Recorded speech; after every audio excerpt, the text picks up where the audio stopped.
Man woke up to a disturbing scene. His car had somehow flipped into a ditch. Before he could figure out what happened, he heard a voice nearby. A stranger approached him. Dee didn't recognize this person at all, yet the stranger claimed he had been riding his motorcycle when Dee hit him. Dee tried hard to remember and realized it was true. What puzzled Day was why neither of them had a single scratch. The stranger suggested that perhaps they were both already dead, and only their souls remained. After hearing this, Day was stunned. He hurried over to check the nearby car and, sure enough, saw his own body inside. This discovery terrified him, sending him into a panic. The stranger, by contrast, remained completely calm. He even tried to comfort Day, but Day refused to accept this reality. How could something so ridiculous be happening? Even as the stranger urged him to face the truth, Day stubbornly denied it. Finally, the stranger pulled Dee's body out of the car to force him to confront the facts. While they were arguing, they heard the sound of an approaching vehicle. Day thought salvation had arrived. He rushed forward to flag down the driver, hoping for help. The stranger continued to warn Dee, but what happened next surprised everyone. The passerby simply crouched down and started searching through Day's wallet. Day watched in disbelief, and before he could recover from the shock, the stranger walked straight to the car and drove away. Day was completely bewildered.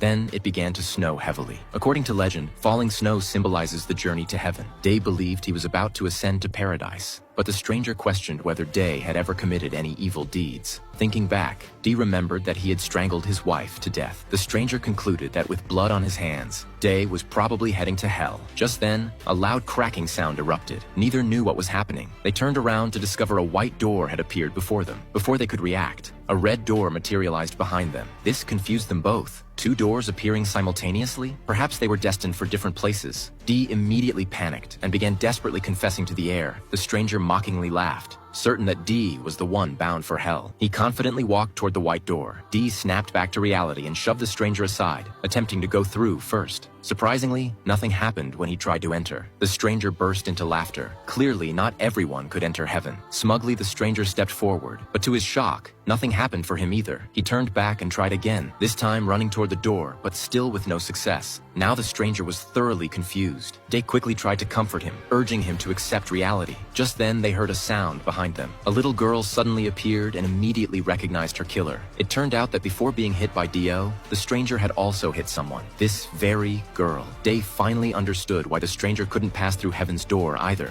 The girl asked tearfully where her parents were. Without hesitation, the stranger picked her up and tossed her through the doorway. She vanished successfully into the light. Before either man could react, the white door disappeared. Both men silently accepted their fate and reluctantly approached the red door. But as they headed toward hell, Dee felt overwhelming fear. He took a few steps back and then made a sudden dash.